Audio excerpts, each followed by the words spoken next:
সুর ও ছন্দ মমতায় ভালোবাসার টুকুরাকি গল্প গান আর কবিতায় শোভে বেগে থাকি সুর ও ছন্দ মমতায় ভালোবাসার টুকুরাকি হাতে হাত ধরা এই জীবন ফুটু ফুলেরই মতন হাতে হাত ধরা এই জীবন ফুটু ফুলেরই মতন রসধারা বয়ে যা হৃদয় সিক্ত থাক করুণার বাড়ি ধারা চলুক সযতন না থাকুক তাই কোনো ফাঁকি গল্প গান আর কবিতায় শোভে বেগে থাকি সুর ও ছন্দ মমতায় ভালোবাসার টুকুরাকি মধুর জীবন উঠুক ভরে শুধু ভালোবাসার রঙে মুড়ে মধুর জীবন উঠুক ভরে শুধু ভালোবাসার রঙে মুড়ে নয়নে নয়নে রাখি হৃদয়ে গান বাঁধি নলিনতা ডুবে থাক ফুলে ফুলে ভরে যাক শিলনের এই আমিনাটি গল্প গান আর কবিতায় শোভে বেগে থাকি সুর ও ছন্দ মমতায় ভালোবাসার টুকুরাকি গল্প গান আর কবিতায় শোভে বেগে থাকি আমাদের সহ এই ছবিতে তাকে উল্লেখ করব বিজয়া সম্মেলনকে কেন্দ্র করে আমরা কেন বিজয়া সম্মেলনের দিনই এই আমাদের সকলের সহযোগিতা করার চেষ্টা করেছি এবং প্রতি বছর এই অনুষ্ঠানটা আমাদের ভীষণভাবে অনুপ্রাণিত তাই দু একটা সুন্দর কথা বা কবিতা ওনাদের সঙ্গে থাকে তার উপর দাঁড়িয়ে উনি একটু আমাদের সুন্দর বক্তব্য শোনাবেন এবং আমাদের এই সভা সূচনা। শুভ বিজয়া। সবাই আমার থেকে বয়সে ছোট, আমি তো দেখতে পাচ্ছি না কেউ আমার থেকে বয়সে বড় আছে। বয়সে বড় আমার থেকে তো যাই হোক সবাইকে অন্তর থেকে ভালোবাসা শুভেচ্ছা অভিনন্দন জানাই। সবাই ভালো থাকুক এবং থাকো, আমাদের শিলন কেন্দ্র আরো উজ্জীবিত হোক এটাই চাই আমরা। আমি আরেকটা ব্যাপারে একটু ক্ষমা চেয়ে নিচ্ছি, আমি বিশেষ কারণবশত এখানে সূচনাতে আসতে পারিনি, একটু অসুবিধা হয়েছে, কিন্তু আসবো না এমন তো নয়, তাই চলে এলাম অন্তরের টানে।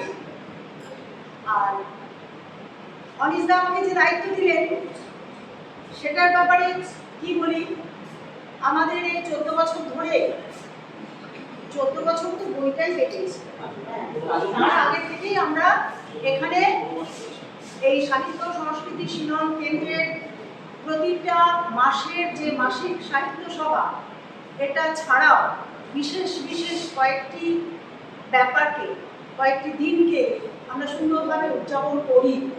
সে দিনগুলো মধ্যে অন্যতম একটা হলো এই বিজয়া সম্মেলন।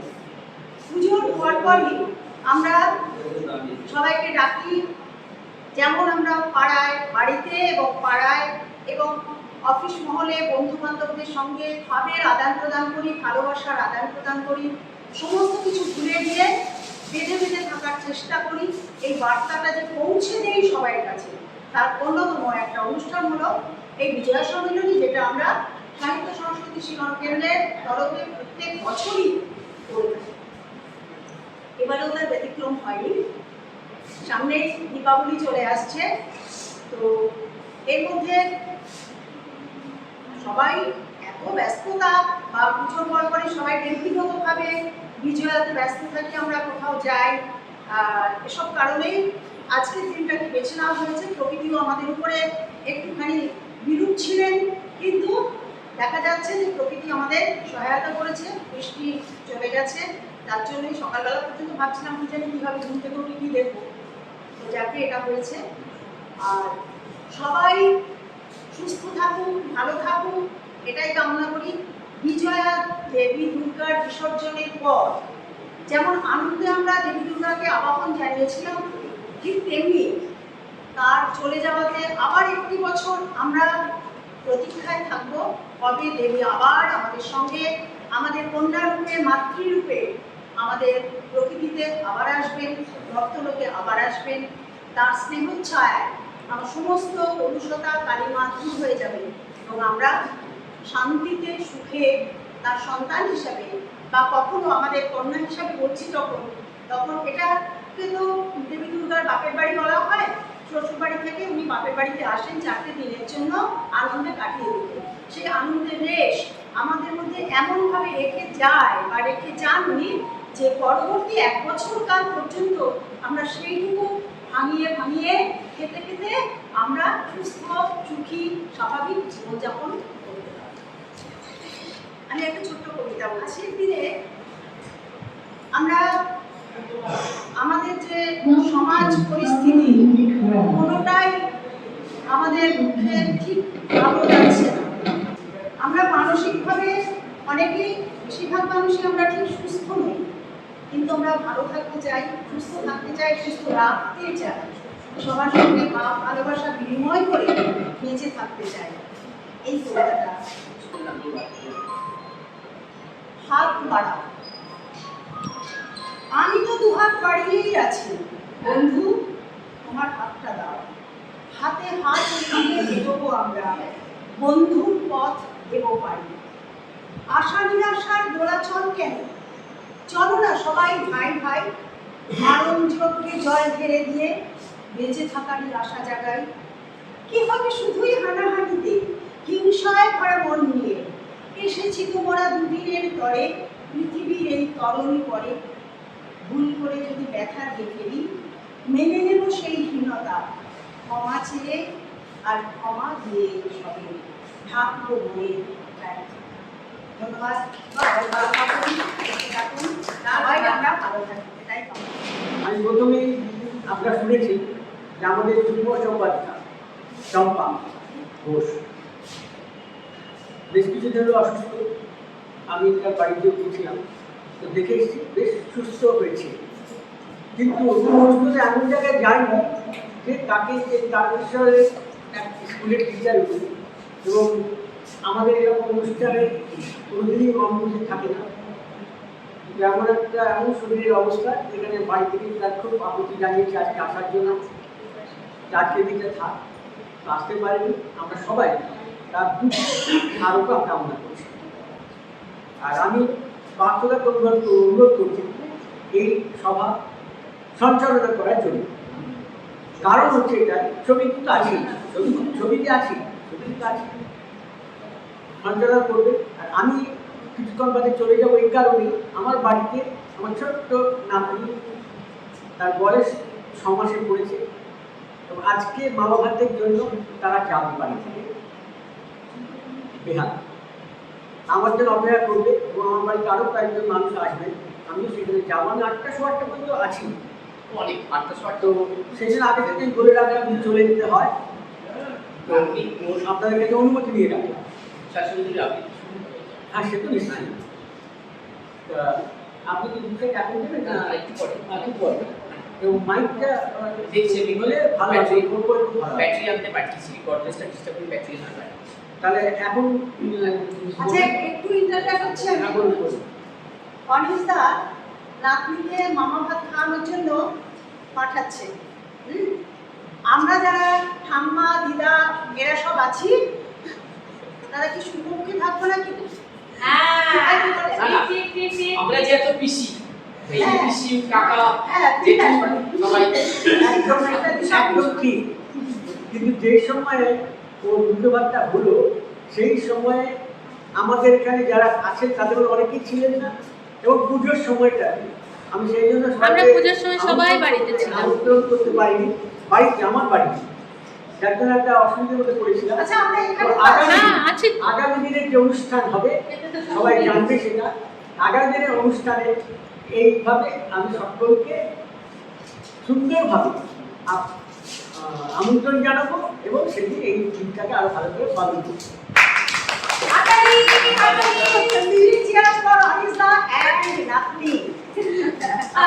খুব ভালো থাক, সুস্থ থাক। কি হবে বাবা?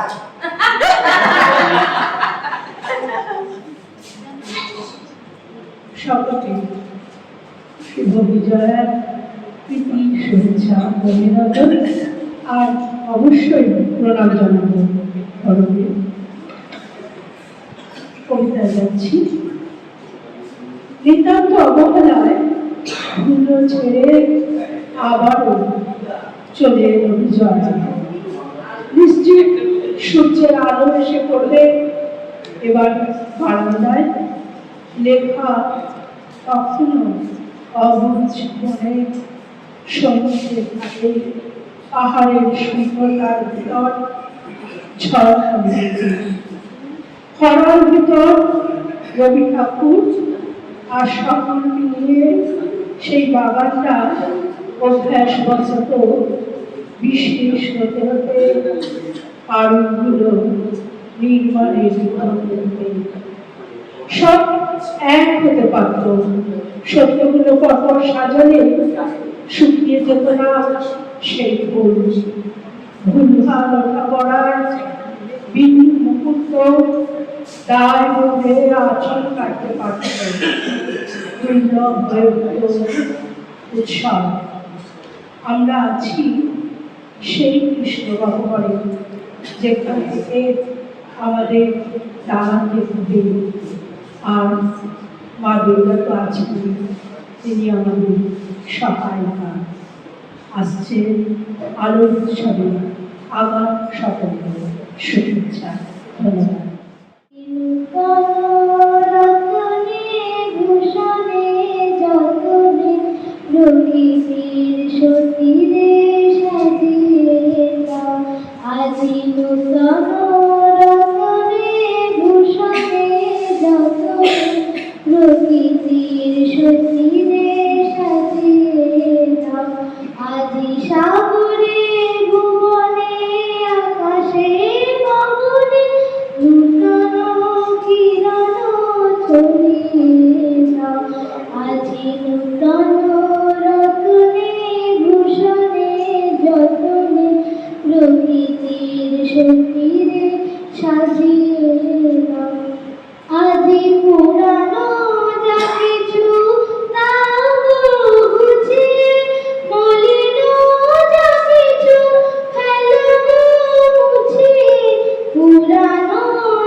নূতন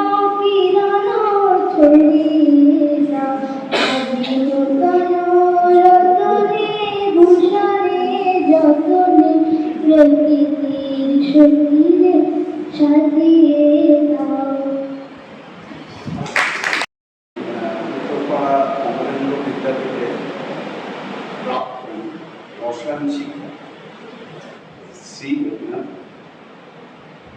আমি এই যে অনুষ্ঠানগুলোয় চলে আসি, এটা আমার পুরো বয়সের একটা পাতা।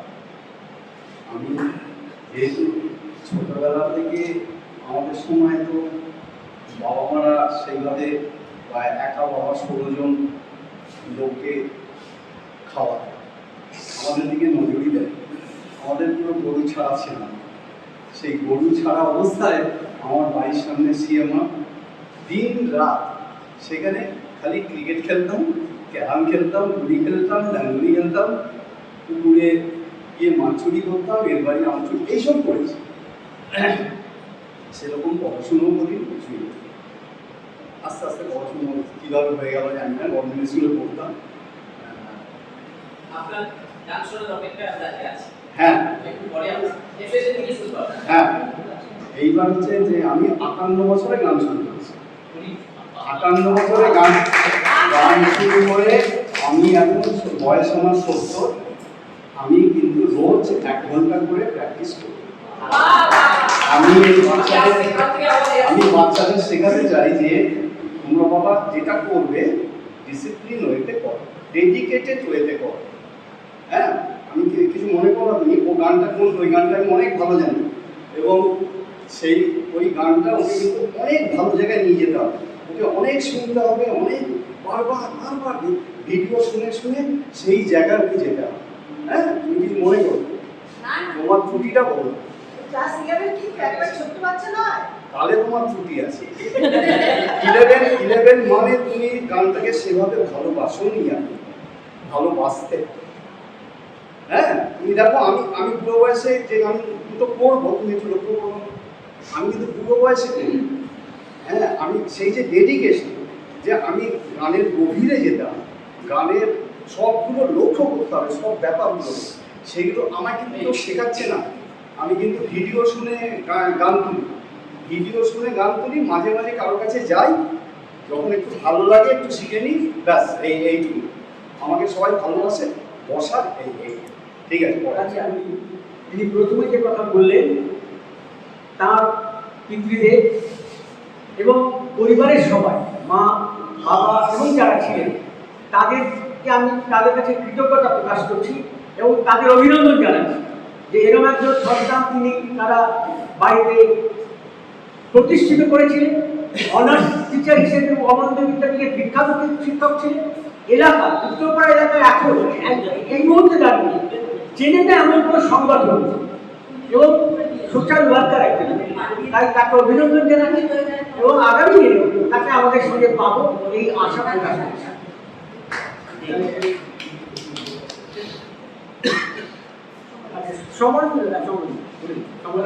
রবীন্দ্রনাথ বাবুকে আমাদের মধ্যে পেয়ে আমরা ভীষণভাবে ঋদ্ধ হলাম এবং হব এই আশা রাখছি। শুধু গান নয়, উনি শিক্ষা জগতের সঙ্গে থেকে এত বয়সে, পরিণত বয়সে, না আপনার রিটায়ারমেন্ট করেছেন গান, তাই তো? আচ্ছা আচ্ছা, আমি একটু চেষ্টা করেছিলাম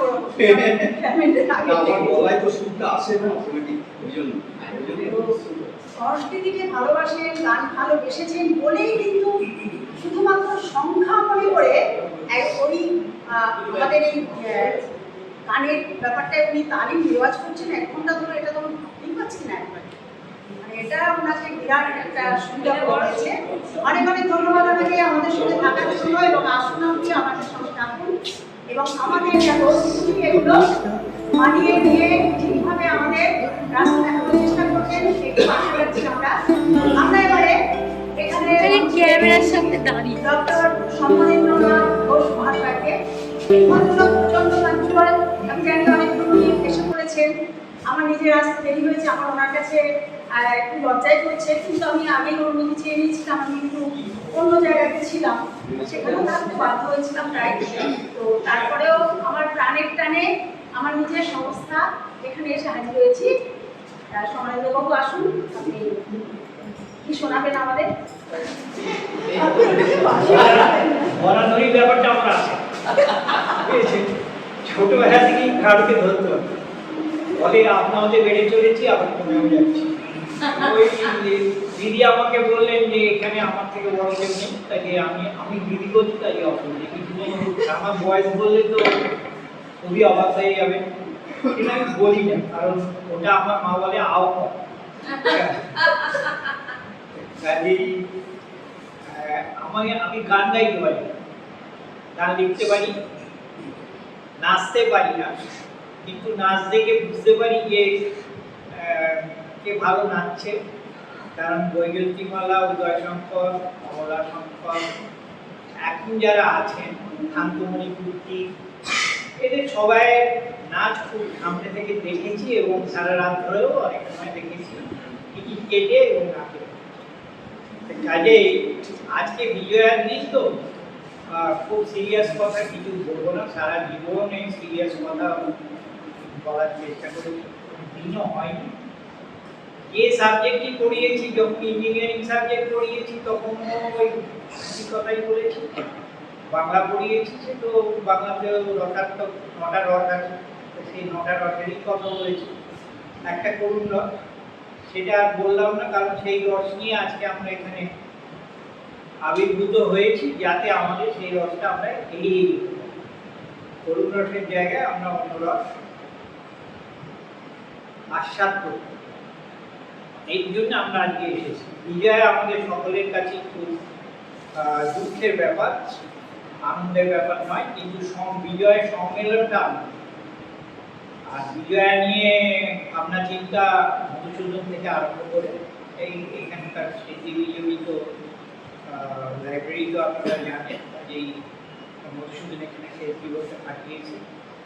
আর এই করে রামপ্রসাদ সেন, তারপরে থেকে মঙ্গলাকান্ত চক্রবর্তী, এদের সব বিজয়ের গান আছে, সুন্দর সুন্দর গান আছে। সেই গানগুলো এখন অনেকেই গায়, গান না, আর যদি কোথাও গান হয় বাড়িতে থাকতেন, বাড়িতে দলের কাছে পান্নালাল ভট্টাচার্য, তিনি অপূর্ব সুন্দর সমাজগীত গাইতেন এবং বিজয়ের গান গাইতেন। আজকে মনে পড়ছে দক্ষিণেশ্বরের তার দাদা অনামিয়া ভট্টাচার্য, তিনি নিয়ে যেতেন। মানে এগুলো বলছি এই কারণে যে আমার বয়সটা একটা মোটামুটি আন্দাজ করতে পারবো, কারণ আমি এদের সব দেখেছি, গান শুনেছি, কাছ থেকে আপনাদের যেমন দেখেছি। কিন্তু আমার আজকে অন্য বিষয়ে একটু বলে আমি এটাকে মাইক্রোফোন বলি না, শব্দ প্রক্ষেপণ যন্ত্র বলি। এই শব্দ প্রক্ষেপণ যন্ত্রটি আমি রেখে দেবো। আর প্রথম যেটা বলতে চাইছি সেটা হচ্ছে বিজয়া যে শব্দটা, এই শব্দটা একদম আমাদের দেশীয় শব্দ, এটা বিদেশি শব্দ না বা আগন্তুক শব্দ না। এই বিজয়া হচ্ছে মা দুর্গার অন্যতম সখী, জয়া বিজয়া। এই বিজয়ার সঙ্গে মা দুর্গার অত্যন্ত অন্তরঙ্গতা ছিল।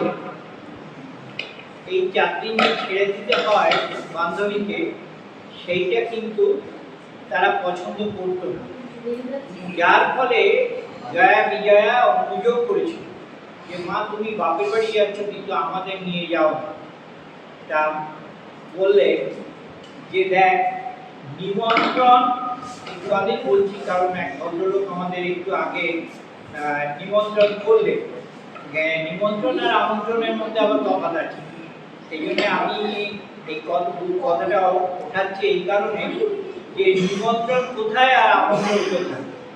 নিমন্ত্রণে পেট ভরে খাওয়া আছে, আর আমন্ত্রণে পেট ভরে খাওয়া নেই।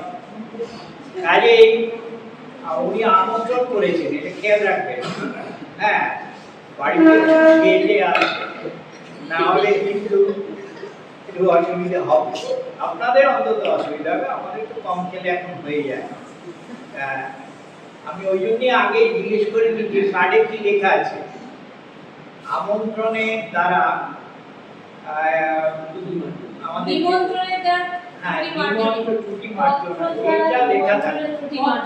নিমন্ত্রণে কিন্তু পত্র দ্বারা নিমন্ত্রণ।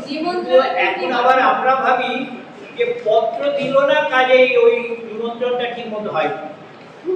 হ্যাঁ, এটা আমরা ভাবি, উনি তো নিজে মুখে বললেন, কিন্তু এই শব্দটার গোলমালে আমার একটু চিন্তা হয়ে গেল যে ওই দিন বাড়িতে রান্না করে খেয়ে দিয়ে আসবো না আসবো না। আপনারাও এটা আমি একটু ডিস্টার্ব করছি, আমার কিন্তু আবেদনটা অন্যরকম ছিল। আমাদের পেট পুরোতে আবেদনটা ছিল। আজ উনি সেটাকে মেনে নিয়েছে। উনি আজকে তৈরি হননি, উনি পরে তৈরি হবেন। আর এই যে কথাগুলো বললাম, এরপর আশা করি উনি ক্লিয়ার করেও দেবেন যে আপনারা ওই লাঞ্চ অথবা ডিনারের একটা নেমন্তন্ন আমরা পাবো। একটা পাবো। যাই হোক, এইটা আমার মনে হলো, আমি বললাম যা এখান থেকে শুনলাম তাই। আর মেয়েটি গান গেয়েছে, আমার খুব ভালো লেগেছে। ও আরো গান গাক, আর ও অত দেখতে ছোট আর অত বড় ক্লাসে পড়ে, কাজেই প্রচুর বই ওকে পড়তে হয়। তারপরেও যে ও এইসব চর্চা করছে, ক্লাস 11-এ খুব ভয় পেতাম মানে কি, ক্লাস 11-এর রেজাল্টটা আমার খুব ভালো হয়েছিল, তখন 12 ক্লাস হয়নি। যেমন পাস করেছি তখন 12 ক্লাস হয়নি, কাজে 11টা আমাদের খুব ভয়ের ব্যাপার ছিল। রেজাল্ট বেরোবার পরই যারা চিনত না তারা আমার বাড়িতে এসে জিজ্ঞাসা করেছিল যে আপনার ছেলে কিরকম রেজাল্ট করেছে, কি আর করবে, যেরকম করে সেরকম করে। কি হয়েছে? কিচ্ছু হয়নি।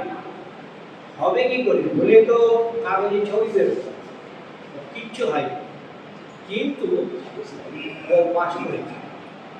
এই হচ্ছে আমাদের বাড়ির সবাই। ওই যে উনি বললেন না যে একটা বাড়িতে 16টা যদি ছেলে মেয়ে থাকে, কোনটা গদায়, কোনটা মাদায়, কোনটা জগায়, সেটা বাবা মারও ঠিক করা দরকার। আমি আমার নিজের ছোট মাসির কথা বলি, তার 16টা ছেলে, মানে ট্রাই করতে করতে মানে একটা মেয়ে ট্রাই হচ্ছিল, সেই মেয়েটা হলো 17 নম্বর। 17 নম্বরে মেয়ে হয়েছে। তখন তার নাম আমার মার কাছে এসে জিজ্ঞেস করলো যে তুমি বাংলাতে ভালো। আমার মা বাংলাটা খুব ভালো পড়তেন, জানতেন, লেখাপড়া কোনোদিন স্কুলে গিয়ে করেন, কিন্তু বই বই অনেক পড়তেন। উনি বললেন এবার ক্ষমা না বলে ক্ষমা চেয়ে